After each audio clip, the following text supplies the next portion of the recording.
A crowded flight. A black autistic girl quietly settles into her first-class seat. But a flight attendant decides she doesn't belong there, humiliating her in front of shocked passengers. Just as the girl's eyes fill with tears, her father rises from the seat beside her. No one knows he's the CEO of a global corporation, and in seconds, his response will flip the entire flight upside down. The terminal was alive with its usual chorus of rolling suitcases, boarding calls, and the shuffle of travelers eager to reach their destinations. Among them was a black man in his early 40s, impeccably dressed in a tailored suit, his presence commanding but calm. At his side was his daughter, a girl of about 10, her curls tied with a pink ribbon, her favorite stuffed animal clutched in her hand. She was autistic, and her father knew the world wasn't always kind or patient with children like her. But today was meant to be different. He had booked first-class seats, not because he cared about the luxury, but because it gave his daughter the comfort and space she needed to feel safe on long flights. The two passed through the jet bridge, stepping into the polished cabin of first class. The girl's eyes lit up at the wide leather seats and the little TV screen in front of her. "Daddy, look, cartoons," she whispered, her voice tinged with excitement. He smiled, squeezing her hand gently. They settled into their seats, placing bags in the overhead bin. The girl arranged her stuffed toy neatly on her lap, swaying gently, humming a tune only she knew. The father glanced at her with quiet pride, adjusting his tie as he took a sip of water. Then the flight attendant arrived. She was in her mid-30s, her smile tight, her eyes scanning the cabin with a critical air. She stopped at their row, her gaze narrowing.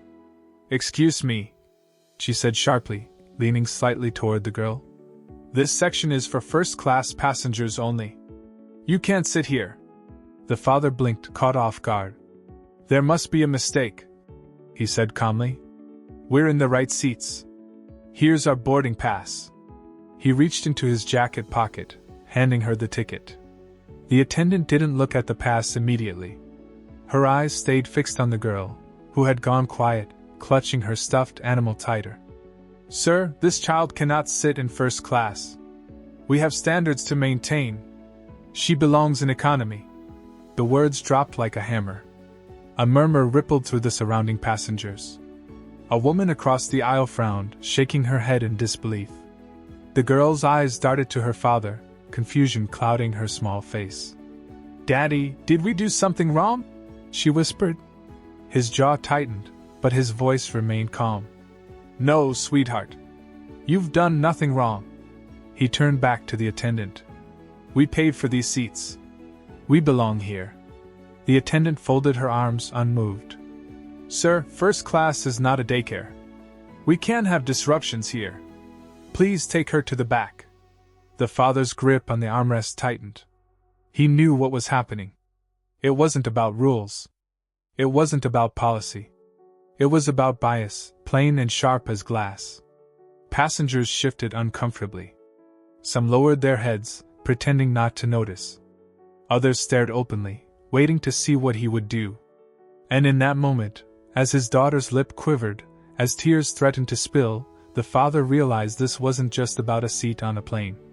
It was about his child's dignity. And he was not about to let anyone strip that away. The cabin seemed to shrink, every set of eyes drawn to the confrontation. The girl curled into her seat, her stuffed animal pressed tightly against her chest.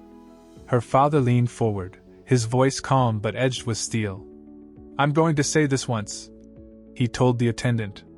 "We purchased first-class tickets. We are staying right here. You will not speak to my daughter that way again." The attendant's lips pressed into a thin line. "Sir, you're becoming confrontational. If you don't comply, I'll have security remove you from the plane." A gasp rippled through the passengers. One man in a business suit muttered, "This is ridiculous." A woman 2 rows ahead turned, her voice sharp. "He showed you the tickets. Leave them alone." The attendant's cheeks flushed, but she stood her ground. "This is my cabin to manage, and I won't have disruptions." The girl whimpered softly, rocking in her seat. "Daddy, I want to go home," she whispered. He placed a steady hand on hers. No, sweetheart. We're okay. We're not going anywhere. His voice softened for her, then hardened again as he faced the attendant. You've embarrassed her. You've insulted her. And now you're threatening us? For what? Sitting in the seats we paid for? The attendant's eyes flicked nervously toward the other passengers, realizing the tide was turning. But she doubled down. Sir, you need to cooperate. This isn't about you. It's about maintaining the standards of first class. The father let out a low, humorless laugh. Standards? My daughter's presence offends your standards? Do you hear yourself? The cabin erupted with voices. He's right. This is discrimination. She's a child. The phones were out now, recording the scene. The glow of screens captured the attendant's tightening jaw, the father's calm fury, the girl's trembling form. The attendant straightened, her voice sharp. If you don't leave willingly, I'll call the captain. The father rose slowly from his seat, his full height casting a shadow that seemed to fill the aisle.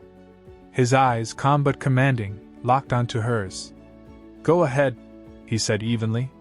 Call whoever you need. But before you do, you should know something. The murmurs died down. The cabin hushed, anticipation thick in the air. The girl peeked up at her father, sensing the shift. The father reached into his briefcase, pulled out a sleek leather folder, and placed it firmly on the tray table. He flipped it open, revealing an embossed ID card and the insignia of his corporation. I am the CEO of Horizon Global, he said, his voice carrying the weight of authority that silenced the entire cabin. My company partners with this airline. In fact, we negotiated the software that runs half of your operations. So before you decide to throw my daughter out of her rightful seat, think very carefully about what you're doing. Gasped